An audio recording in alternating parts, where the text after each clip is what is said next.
पिछले ही साल भारत निर्वाचन आयोग ने 17 वर्ष से ऊपर के युवा और युवतियों यूथ्स के बारे में आपने जैसा पूछा प्रावधान किया है कि अब ऐसे यंगस्टर्स जिनकी उम्र 17 वर्ष से अधिक हो गई है वो भी 4 क्वालिफाइंग डेट को एडवांस फॉर्म अप्लाई कर सकते हैं। 4 क्वालिफाइंग 1 जनवरी है, 1 अप्रैल है, 1 जुलाई है और 1 अक्टूबर है। तो कोई भी ऐसा यंग लड़का या लड़की जो 17 वर्ष से अधिक उम्र के हो गए हैं वो एडवांस फॉर्म अप्लाई कर सकते हैं और जिस भी तिथि को वो 18 वर्ष के हो रहे होंगे, इन जो 4 क्वालिफाइंग डेट मैंने बताया, तो उस दिन उनका नाम स्वतः ही मतदाता सूची में जोड़ दिया जाए। कोई व्यक्ति गांव में रहता है, उसको ऑनलाइन अप्लाई नहीं कर पाता है, उस स्थिति में जो मतदाता बनना चाहते हैं उन्हें कौन कौन सा प्रमाण देना होगा कि निर्वाचन सूची में उसका नाम दर्ज हो? कि 25-26 नवंबर को ही भारत निर्वाचन आयोग के डायरेक्शन पे हम लोग विशेष अभियान दिवस मनाने जा रहे हैं और साथ ही 2 दिसंबर और 3 दिसंबर को भी स्पेशल कैंप हम लोग आयोजित कर रहे हैं।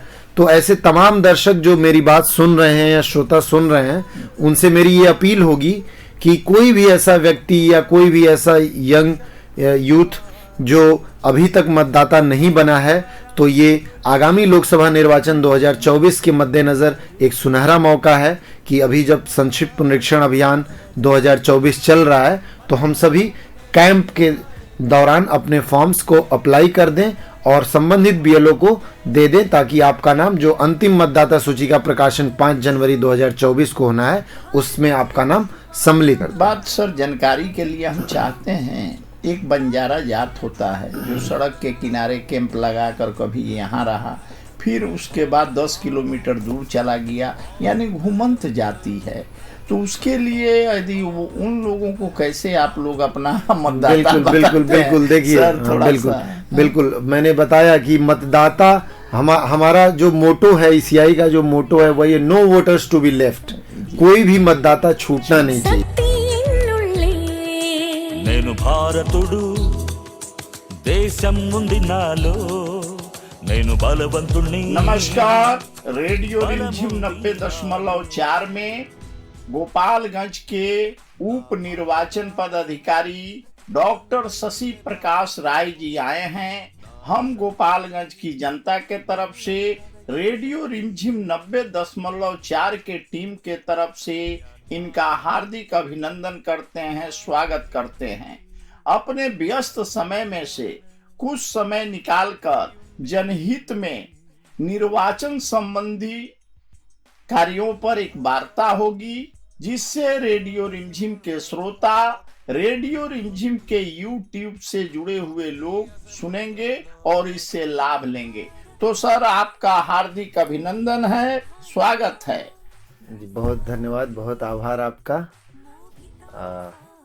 आज हम लोग यहाँ पे निर्वाचन संबंधी कुछ जानकारियाँ शेयर करने के लिए आए हुए हैं।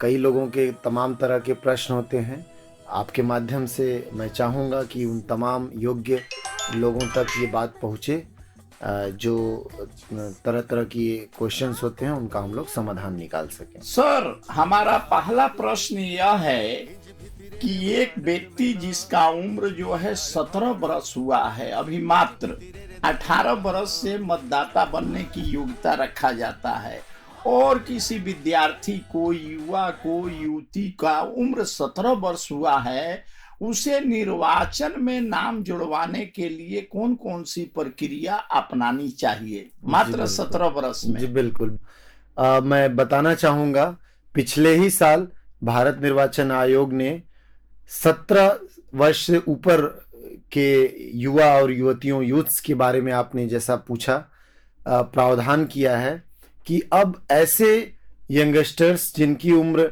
17 वर्ष से अधिक हो गई है वो भी 4 क्वालिफाइंग डेट को एडवांस फॉर्म अप्लाई कर सकते हैं। 4 क्वालिफाइंग 1 जनवरी है, 1 अप्रैल है, 1 जुलाई है और 1 अक्टूबर है। तो कोई भी ऐसा यंग लड़का या लड़की जो 17 वर्ष से अधिक उम्र के हो गए हैं वो एडवांस फॉर्म अप्लाई कर सकते हैं और जिस भी तिथि को वो 18 वर्ष के हो रहे होंगे, इन जो 4 क्वालिफाइंग डेट मैंने बताया, तो उस दिन उनका नाम स्वतः ही मतदाता सूची में जुड़ जाएगा। तो मतदाता बनने के लिए, क्वालिफाई करने के लिए कौन कौन सी योग्यता होनी चाहिए? जी बिल्कुल, देखिए बहुत आसान अर्हताएं रखी गई हैं, चूंकि लोकतंत्र को सशक्त और मजबूत बनाने के लिए प्रत्येक नागरिक का ये दायित्व है कि वो मतदाता के रूप में पंजीकृत हो।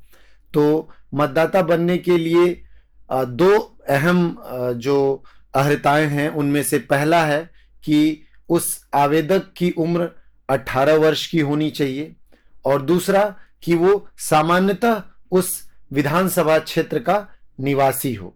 ये सामान्यतः का मतलब होता है कि ऑर्डिनरी वो वहां पर निवास करता हो। और पहला 18 वर्ष का हो, तो जो मैंने एडवांस फॉर्म का बताया, तो मतदाता वो 18 वर्ष की जब आयु पूरी करेगा तभी होगा, लेकिन अग्रिम रूप से फॉर्म भर के भी वो 18 वर्ष की उम्र जब पूरी होगी तो मतदाता बन सकता है। मान लिया जाए कोई व्यक्ति गांव में रहता है, उसको ऑनलाइन अप्लाई नहीं कर पाता है, उस स्थिति में जो मतदाता बनना चाहते हैं उन्हें कौन कौन सा प्रमाण देना होगा कि निर्वाचन सूची में उसका नाम दर्ज हो? जी बिल्कुल, मैं आपको बताना चाहूँगा कि किसी भी व्यक्ति को मतदाता बनने के लिए 2 तरीके होते हैं। 2 तरीकों से वो आवेदन कर सकता है। एक ऑनलाइन मोड होता है और एक ऑफलाइन मोड होता है।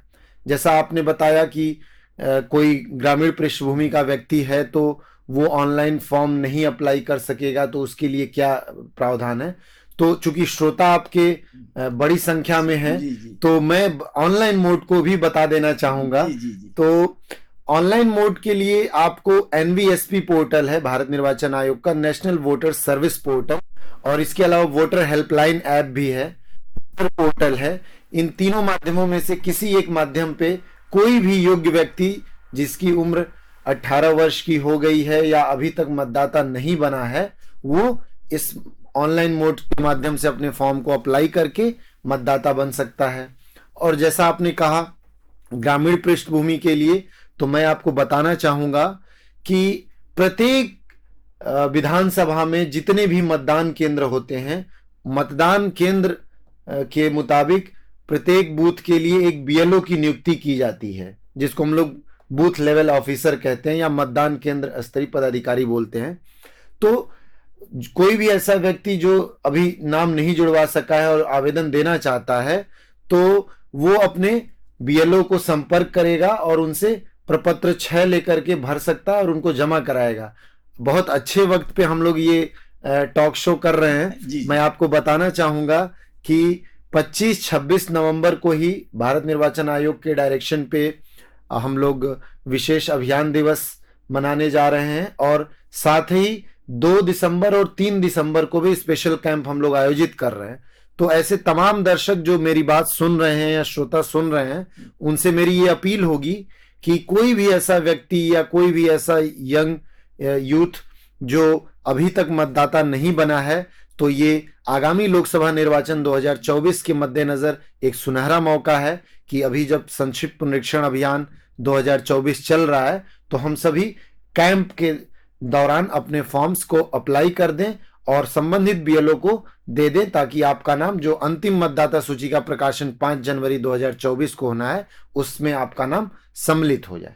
निर्वाचन संबंधी कार्यों में मतदाता बनने के लिए BLO को, जो आपका बूथ लेवल अफसर हैं, वह आधार कार्ड मांगती हैं, कोई ऐसा प्रमाण मांगती है तभी वह नाम जोड़ पाती है। तो उसमें कौन सा प्रमाण पत्र? जी बिल्कुल, देखिए मैंने जैसा बताया 2 ही मेन अर्हताएं हैं किसी को भी मतदाता बनने के लिए, जिसमें पहला है 18 वर्ष की आयु पूरी होनी चाहिए। तो उसके लिए आपको अपनी मैट्रिक का सर्टिफिकेट या कोई भी ऐसा सर्टिफिकेट जिसमें आपका डेट ऑफ बर्थ मेंशन हो, तो एक तो आपको वो देना होगा जिससे आपका जन्म तिथि प्रमाणित हो जाए, और दूसरा मैंने कहा था अर्हता ऑर्डिनरी रेजिडेंट होने का, मामूली या सामान्य तौर पे आप कहाँ निवास करते हैं। तो ये डायरेक्शन है कि आप जहां भी मामूली तौर पे निवास करते हैं, मतदाता वहीं के विधानसभा के किसी मतदान केंद्र अंतर्गत आपको होना चाहिए। तो वैसी स्थिति में आपको आजकल चूंकि सार्वजनिक है, सभी लोगों के पास है, सार्वभौमिक, सभी ने अपने आधार बनवा रखे हैं, तो आप आधार कार्ड अपना अपलोड कर सकते हैं या प्रिंट आउट आधार कार्ड का दे सकते हैं, जिसमें आपके सामान्य रूप से निवास करने का पता होता है। और यदि आधार आपके पास नहीं है तो कोई भी ऐसा दस्तावेज जिसमें आपके मामूली निवासी होने का प्रमाण हो, आप उसको अपने फॉर्म के साथ संलग्न कर सकते हैं। कभी कभी ऐसा होता है कि परिवार में किसी व्यक्ति का देहांत हो गया तो कहा जाता है कि फार्म 6 भरो, फार्म 7 भरो। तो यह फार्म क्या है, थोड़ा हमारे श्रोताओं को और हमारे जो दर्शक हैं उन्हें बताएं। जी बिल्कुल। देखिए, भारत निर्वाचन आयोग ने अलग अलग गतिविधियों के लिए अलग अलग फॉर्म्स डिजाइन किए हुए हैं। तो फॉर्म 6 के बारे में पहले हम लोग बात करते थे। फॉर्म 6 मतदाता के पंजीकरण के लिए है। यदि कोई योग्य व्यक्ति जो अभी तक मतदाता नहीं बन सका है, वोटर नहीं बना है, तो वो फॉर्म 6 में अपना आवेदन देता है और मतदाता बन जाता है। इसी तरह 6A होता है, वो ओवरसीज इलेक्टर्स के लिए होता है, यानी ऐसा व्यक्ति जो इस देश का निवासी हो लेकिन विदेश में रह करके अपनी आजीविका के लिए निवास कर रहा है, तो ऐसे लोग भी ओवरसीज इलेक्टर्स के रूप में फॉर्म 6A भर के खुद को पंजीकृत कर सकते हैं। तीसरा फॉर्म 6B होता है।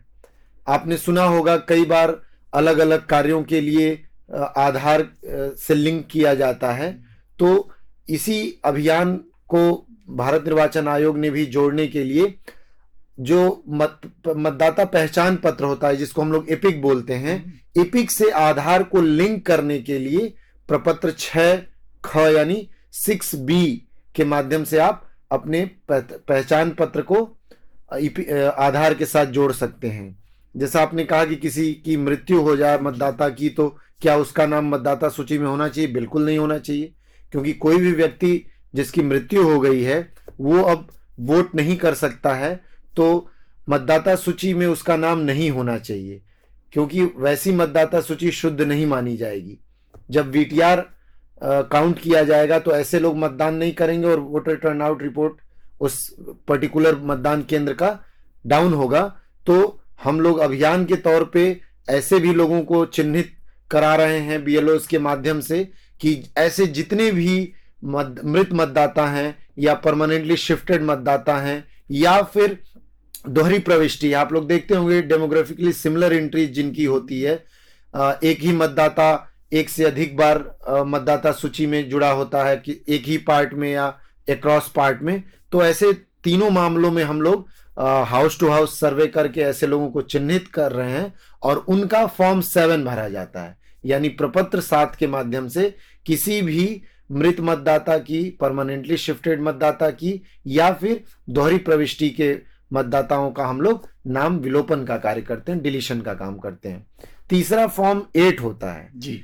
फॉर्म 8 में 4 तरह की सुविधाएं भारत निर्वाचन आयोग ने प्रदान की है, जिसमें पहला है कि यदि कोई व्यक्ति अपने पहचान पत्र में किसी तरह की अशुद्धियों को करेक्ट करना चाहता है, आप अक्सर सुनते होंगे कि किसी के नाम में अशुद्धि हो जाती है, पता में अशुद्धि होती है या फिर पिन कोड में होती है, तो ऐसे मतदाता फॉर्म 8 भर के मतदाता सूची में अपना नाम शुद्ध करा सकते हैं और फिर एपिक भी उनका उसी तरीके से बन के आ जाता है।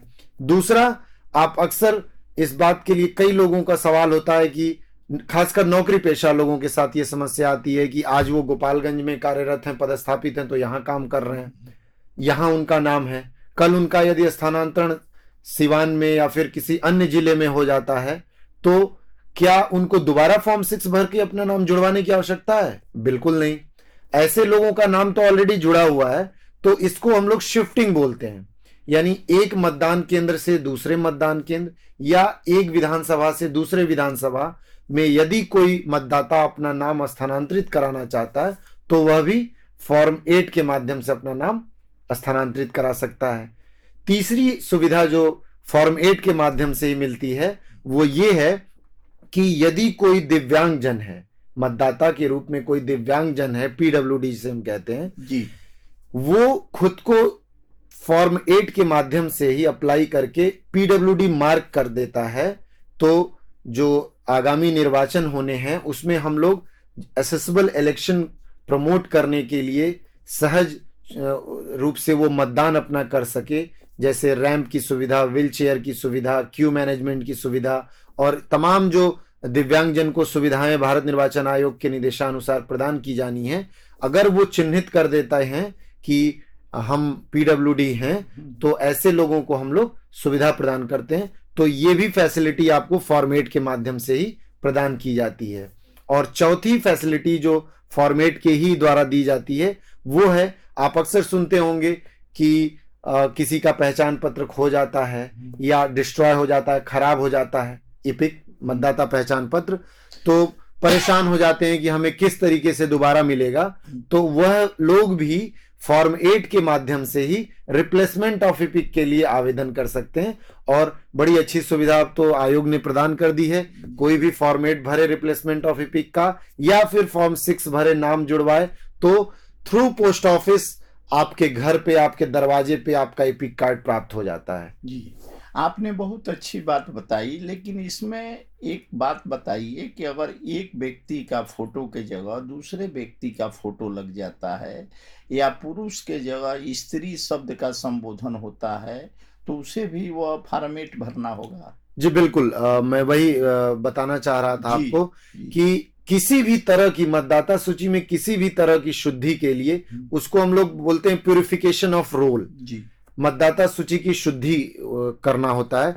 तो यदि मतदाता स्वयं ही फॉर्म 8 भर देता है, मान लिया जाए कि उसके लिंग में कोई गलती है, उम्र में कोई गलती है, पता में कोई गलती है, नाम में कोई गलती है, तो वो फॉर्म 8 के माध्यम से अपना नाम सुधार सकता है। इसके अलावा यदि उस पर्टिकुलर मतदाता की फोटो ब्लर है या किसी अन्य मतदाता की फोटो उसके मतदाता सूची में अंकित हो गया है, तो भी वो अपने फोटो में सुधार करने के लिए फॉर्म 8 के ही माध्यम से आवेदन कर सकता है। जो है सर कहाँ मिलेगा ये सब फॉर्म 6, 7, 8 ये सब कहाँ बिल्कुल, जैसा मैंने आपको बताया, 2 माध्यम है फॉर्म भरने के, ऑनलाइन और ऑफलाइन। यदि कोई व्यक्ति ऑनलाइन मोड में अपना फॉर्म भरना चाहता है तो वो एनवीएसपी पोर्टल पे जाएगा, वहां पे उसको मेन्यू में जाने के बाद फॉर्म्स में 6 भी मिलेगा, 7 भी मिलेगा, 8 भी मिलेगा, वहां से अप्लाई कर सकता है। और यदि कोई ऑनलाइन नहीं कर सकने की स्थिति में है तो वो अपने संबंधित क्षेत्र के बीएलओ से संपर्क करेगा। हम सभी ने उन लोगों को ऑफलाइन फॉर्म उपलब्ध कराया हुआ है, अपनी फोटो, अपने आधार, अपनी मार्कशीट को दे के अपना नाम जुड़वा सकता है, शुद्ध करा सकता है। गोपालगंज ऐसा जिला है सर, 90-95% लोग जो है कृषि पर निर्भर हैं और यहाँ पर अधिकांश लोग जो है देश के दूसरे प्रदेशों में जाते हैं अपने परिवार को लेकर। अगर कोई व्यक्ति गोपालगंज का मध्य प्रदेश या राजस्थान में मजदूरी करने गया है और उसे वहां जो है वोट देना हो तो वह क्या करेगा? नहीं, देखिए, मैंने थोड़ी देर पहले ही आपको बताया था, उसको क्लियर मैंने थोड़ी देर पहले ही आपको बताया था कि देखिए 2 तरीके का माइग्रेशन होता है। एक परमानेंटली माइग्रेशन होता है, शिफ्टेड होता है, जो लोग पूरी तरीके से शिफ्ट करके चले गए, और एक दूसरा सीजनल माइग्रेशन होता है। जी। तो आप जिस कैटेगरी की बात कर रहे हैं वो सीजनल माइग्रेशन है कि कोई अपने जीविकोपार्जन के लिए किसी दूसरे राज्य में गया और वहां अपना जीविकोपार्जन करता है। तो हम लोग ये मान के चलते हैं कि मतदान के वक्त में वो लोग, जैसे हम लोग त्योहारों में वापस अपने घर आते हैं, तो जो निर्वाचन होता है, मतदान होता है, वह भी एक तरह का महापर्व है, त्योहार है। हम लोग उसको राष्ट्रीय त्योहार है। तो हम लोग ये मान करके चलते हैं कि वो अपने इसी बहाने अपने जन्मभूमि पर आएगा और अपना बहुमूल्य मतदान भी करेगा। तो एक बात तो ये हो गई कि सीजनल माइग्रेशन को हम लोग डिलीशन के लिए नहीं कभी भी कहते हैं। अब दूसरा परमानेंटली शिफ्टेड का, यदि कोई ऐसा व्यक्ति है जो परमानेंटली वहां शिफ्ट हो गया है, तो मैंने बताया ही कि मतदाता सूची में नाम उस पर्टिकुलर मतदान केंद्र में या उस पर्टिकुलर विधानसभा में उसी व्यक्ति का होना चाहिए जो मामूली तौर पे वहां सामान्यतः निवासी हो। तो यदि कोई ऐसा व्यक्ति जो बाहर में जाकर के रह रहा है और उसके आने की फ्रीक्वेंसी बहुत कम है और अपने मताधिकार का प्रयोग करना चाहता है, तो उसे या तो अपना नाम जहां वो सामान्यतः निवास कर रहा है वहां अपना शिफ्ट करा लेना चाहिए गोपालगंज से, और या तो फिर नाम रहने देना चाहिए, और जब यहाँ पे मतदान होगा तो आकर के यानी वो वोट शिफ्ट करेंगे। हो सकता जी, है। माने मैं समझ रहा हूँ, आप सोच रहे होंगे पोस्टल बैलेट की फैसिलिटी जैसा सर्विस इलेक्टर्स को है या अन्य लोगों को है। कोई लड़का जो है गोपालगंज का पढ़ने के लिए राजस्थान में कोटा गया, 2 साल तक वहीं पढ़ रहा है, 18 बरस से ऊपर है, तो वो मतदान, लोकसभा का मतदान करना है, तो उस स्थिति में उसका नाम उस विधानसभा में एंट्री हो सकता है?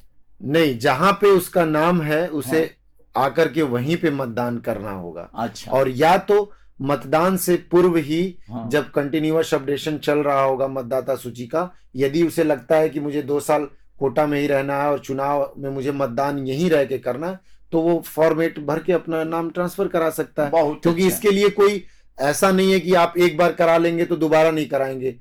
ऑर्डिनरी रेजिडेंट होना चाहिए, ये बात अगर उल्लेख है मैनुअल में, तो जब भी जो व्यक्ति जहां निवास करता है सामान्यतः उसे वहां का मतदाता होना चाहिए। मतदाता। हम बातचीत कर रहे हैं रेडियो रिमझिम 90.4 पर गोपालगंज के उप निर्वाचन पदाधिकारी डॉक्टर शशि प्रकाश जी से। सर, यह बताइए कि हमने देखा है, कई बार महसूस किया है कि बीएलओ के संबंधित लोगों की, विशेष करके ग्रामीण परिवेश के लोगों की शिकायत रहती है कि वह लोग मिलते नहीं है, उपलब्धता नहीं है।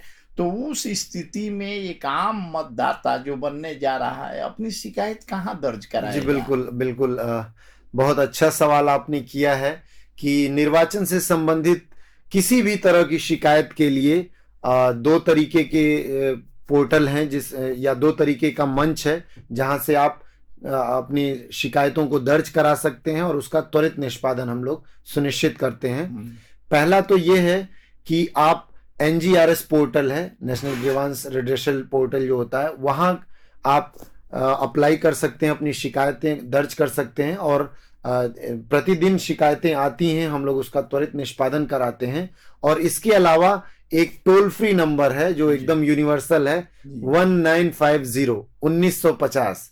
कोई भी ऐसा व्यक्ति जिसे निर्वाचन से संबंधित कोई क्वेरी हो, इवन जानकारी के लिए भी आप टोल फ्री नंबर डायल कर सकते हैं। और किसी तरह की शिकायत हो, जैसे आपका नाम न जुड़ पा रहा हो, आपके नाम में करेक्शन नहीं हो पा रहा हो, आपको इपिक समय पे नहीं मिल पा रहा हो, तो आप बिल्कुल टोल फ्री नंबर 1950 पे डायल करके अपने जो फॉर्म्स हैं उसको भी ट्रैक कर सकते हैं और इसके अलावा आप कोई भी शिकायतें कर सकते हैं। साथ ही मैं बताना चाहूंगा एक बड़ा अच्छा फीचर अब वोटर हेल्पलाइन ऐप, जिस तरह तमाम ऐप हम लोग यूज करते हैं, मैं सभी आपके दर्शकों से अनुरोध करूंगा कि वो वोटर हेल्पलाइन ऐप डाउनलोड कर लें, प्ले स्टोर से मिल जाएगा, बहुत सुविधाजनक है। उसमें न सिर्फ आप अपने एप्लीकेशन को ट्रैक कर सकते हैं कि मेरा फॉर्म जो मैंने अप्लाई किया है वो किस स्थिति में है, AERO के पास है या ERO के पास है, बल्कि तमाम निर्वाचन से संबंधित जानकारी, जैसे कि आपके मतदान केंद्र का नाम क्या है, आपके BLO कौन है, और चुनाव के समय में आप नो योर कैंडिडेट्स, जो कैंडिडेट आपके विधानसभा क्षेत्र में होते हैं या लोकसभा क्षेत्र में होते हैं, तो वो अपनी जो विवरणी देते हैं, शपथ पत्र, एफिडेविट, अपने क्रिमिनल इंसिडेंट, वो सारी चीजें आपको आपके उस वोटर हेल्पलाइन ऐप पे उपलब्ध होती है। आप नो योर कैंडिडेट्स को क्लिक करेंगे और अपने तमाम अभ्यर्थियों के बारे में जानकारी मिलेगी और आप एक सुविधाजनक स्थिति में होंगे कि आपको किसको वोट करना है। साथ ही जो क्यू मैनेजमेंट है उसको आप देख सकते हैं कि आपके मतदान केंद्र पे कितने लोगों की क्यू है, कितने लोग की भीड़ है, और पूरी तरह से वो मॉनिटर करके आप अपना मतदान कर सकते हैं। सर, कभी कभी यह भी आता है कि जैसे हमारा गांव है और हमारा मतदान केंद्र जो है 2-3 किलोमीटर दूर है, और हमारे गांव के पीछे जो है आधा किलोमीटर पर एक नया मतदान केंद्र है जिसमें हम अपना नाम एंट्री कराना चाहते हैं। इसके लिए हमें क्या करना होगा? बिल्कुल बिल्कुल, मैं थोड़ी देर पहले ही आपको बताया था, लेकिन चलिए अच्छा है, सवाल आएंगे तो कई तरह के जवाब मिलेंगे। मैंने आपको बताया था कि न सिर्फ एक मतदान केंद्र से दूसरे मतदान केंद्र, बल्कि एक विधानसभा से दूसरे विधानसभा में भी यदि आपको अपना नाम स्थानांतरित कराना है, अपना मतदाता सूची में नाम बदलवाना है एक मतदान केंद्र से दूसरे मतदान केंद्र, तो भी आपको फॉर्म 8 के ही माध्यम से अप्लाई करना उसके होगा। साथ कुछ प्रूफ देना होगा कि हम क्यों जाना चाहते हैं, या कुछ कोई सबूत देना होगा? नहीं, उसमें आप अपना रेजिडेंस प्रूफ दे सकते हैं कि अब मैं यहाँ पे न रह के यहाँ पे रहता हूँ, इसलिए मेरा नाम यहाँ पे ट्रांसफर किया तो जाए। उसके लिए कुछ प्रूफ देना होगा, बिजली बिल, राशन कार्ड कुछ देना होगा? बिल्कुल, आपके पास अगर आधार, चूंकि आप अगर आधार अपना तो अस्थायी पता का है, और हम रहना शुरू कर दिए, मान लिया जाए कुचायकोट विधानसभा छोड़ के गोपालगंज विधानसभा में, तो हमारा तो आधार गांव वाला है, तो फिर हमको कौन सा प्रूफ देना होगा? कोई भी ऐसा प्रूफ जिसपे आपका पोस्ट ऑफिस से चीजें डिलीवर हो रही हैं, जी टेलीफोन का बिल हो, बिजली का बिल हो, जी या आपका मान लीजिए पैन कार्ड का ही है, कोई भी इस तरीके का एड्रेस माने जिससे ये कोई- साबित होता हो जी जी कि आप जिस भी मतदान केंद्र में अपना ट्रांसफर करना चाहते हैं नाम, वहां पे आप मामूली तौर पे निवास करते हैं।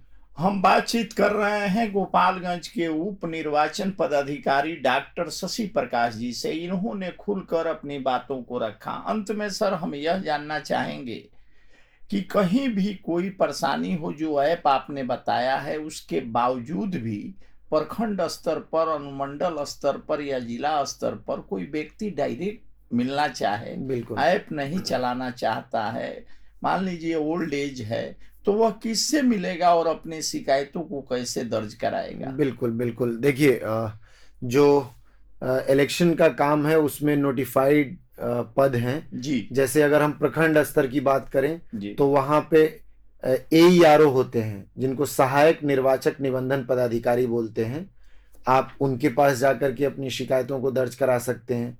यदि वहां से भी आपका समाधान नहीं होता है तो ERO के पास, इलेक्टोरल रोल रजिस्ट्रेशन ऑफिसर जो होते हैं, निर्वाचक निबंधन पदाधिकारी उस विधानसभा के, उनके ऑफिस में जाकर के अनुमंडल में आप अपनी शिकायतों को दर्ज करा सकते हैं। और इसके अलावा यदि किसी व्यक्ति को वहां से भी समाधान नहीं होता है तो जिला निर्वाचन शाखा है, वहां आकर के आप लोग अपनी शिकायतों को दर्ज करा सकते हैं। हम लोग फैसिलिटेशन सेंटर जो 1950 का जन सुविधा केंद्र है, वहां पे हम लोगों ने रखा हुआ है। वहां पे आप विंडो पे आइए, अपनी बातों को रखिए, हम लोग उसको त्वरित निष्पादन कराने का प्रयास एक करते हैं। बात सर जानकारी के लिए हम चाहते हैं, एक बंजारा जात होता है जो सड़क के किनारे कैंप लगाकर कभी यहाँ रहा, फिर उसके बाद 10 किलोमीटर दूर चला गया, यानी घुमंत जाति है।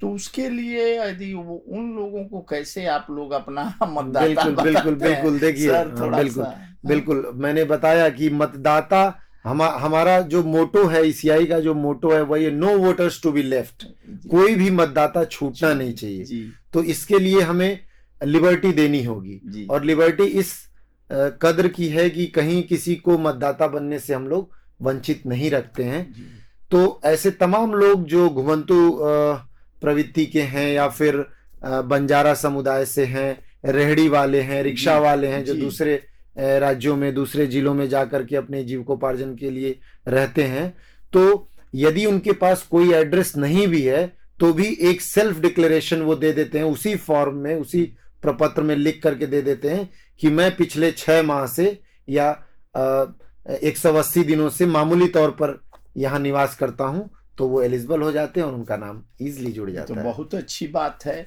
आपने इतना महत्वपूर्ण समय रेडियो रिमझिम के माध्यम से गोपालगंज लोगों को दिया, इसके लिए हम धन्यवाद देते हैं। साथ ही जो आपने डेट बताया दिसंबर का और नवंबर का, 25 नवंबर और 26 नवंबर, और दिसंबर में 2 दिसंबर और 3 दिसंबर को विशेष अभियान दिवस हम लोग मनाएंगे। उस दिन सभी इस जिले के BLO अपने अपने मतदान केंद्र क्षेत्र में होंगे। तो कोई भी योग्य व्यक्ति जो अपना नाम मतदाता सूची में दर्ज कराना चाहता है, वो आवेदन उन लोग को देंगे और उनका नाम 5 जनवरी 2024 की मतदाता सूची में सम्मिलित कर लिया जाएगा। आपने इतना महत्वपूर्ण समय दिया, इसके लिए हम तमाम गोपालगंज की जनता के तरफ से, रेडियो रिमझिम टीम के तरफ से आपको नमन करते हैं, धन्यवाद देते हैं। मेरा भी तमाम उन श्रोताओं से और आपका आभार कि मुझे एक मौका मिला जिससे मैं तमाम आपके सवालों का जवाब दूं और आपके श्रोता इससे लाभान्वित हों, और अधिक से अधिक लोग मतदाता के रूप में खुद को पंजीकृत करें और आगामी जो लोकसभा निर्वाचन है उसमें अपनी भागीदारी सुनिश्चित करें। धन्यवाद, आभार आपका।